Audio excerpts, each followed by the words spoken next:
حضرت یونس علیہ السلام اللہ کے ایک جلیل القدر پیغمبر تھے۔ آپ کو قرآن مجید میں زوالنون اور صاحب الحوت، مچھلی والے کے ناموں سے بھی یاد کیا گیا ہے۔ آپ کا تعلق بنی اسرائیل سے تھا اور اللہ نے آپ کو نینوی کی قوم کی طرف نبی بنا کر بھیجا۔ نینوا ایک مشہور شہر تھا جو آج کے عراق کے علاقے موصل کے قریب واقع تھا۔ نینوی کے لوگ شرک کرتے تھے اور گناہوں میں مبتلا تھے۔ اللہ نے حضرت یونس کو حکم دیا کہ وہ ان لوگوں کو توحید، ایک اللہ کی عبادت کی طرف بلائیں۔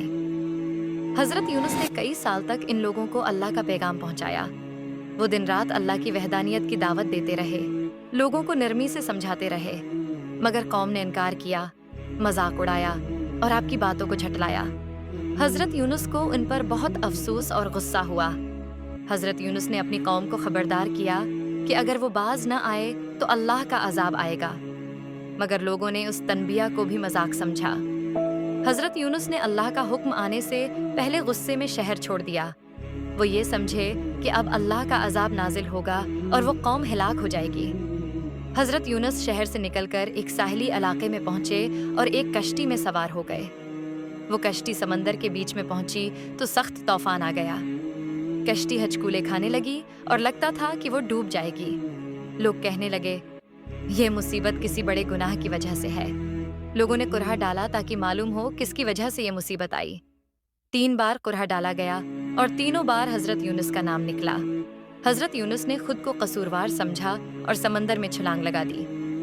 اللہ نے ایک بہت بڑی مچھلی حوت کو حکم دیا کہ وہ حضرت یونس کو نگل لے، لیکن نقصان نہ پہنچائے۔ مچھلی نے حضرت یونس کو زندہ نگل لیا اور وہ اس کے پیٹ میں چلے گئے۔ وہ مکمل اندھیرے میں تھے۔ مچھلی کے پیٹ کا اندھیرا، سمندر کا اندھیرا، رات کا اندھیرا۔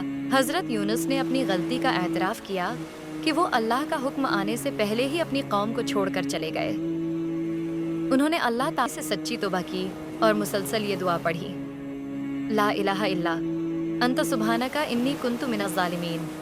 ترجمہ: تیرے سوا کوئی معبود نہیں، تو پاک ہے، بے شک میں ہی ظالموں میں سے تھا۔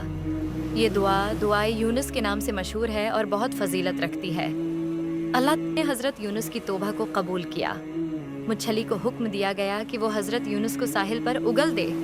جب حضرت یونس باہر آئے تو وہ بہت کمزور اور بیمار تھے۔ اللہ نے وہاں ایک یقطین، کدو جیسا بیلدار پودا اگایا تاکہ اس کے پتے حضرت یونس کو سایہ اور خوراک فراہم کریں۔ جب حضرت یونس کی قوم نے دیکھا کہ ان کا نبی چلا گیا تو ان کے دل کانپ اٹھے۔ انہوں نے سچے دل سے توبہ کی، اللہ کے سامنے روئے، فریاد کی، بچوں، عورتوں اور جانوروں کو لے کر دعا کی۔ اللہ تعالی نے ان کی توبہ قبول کی اور ان پر سے عذاب ٹال دیا۔ حضرت یونس جب واپس آئے تو قوم ایمان لے آئی اور سب اللہ کی عبادت کرنے لگے۔ حضرت یونس کا واقعہ کئی صورتوں میں آیا ہے۔ اس واقعے سے ہمیں یہ سبق ملتی ہے کہ ایک اللہ کا ہر کام حکمت سے ہوتا ہے۔ نبی کو بھی اللہ کا حکم آنے سے پہلے قدم نہیں اٹھانا چاہیے۔ 2 صبر اور توکل ضروری ہے۔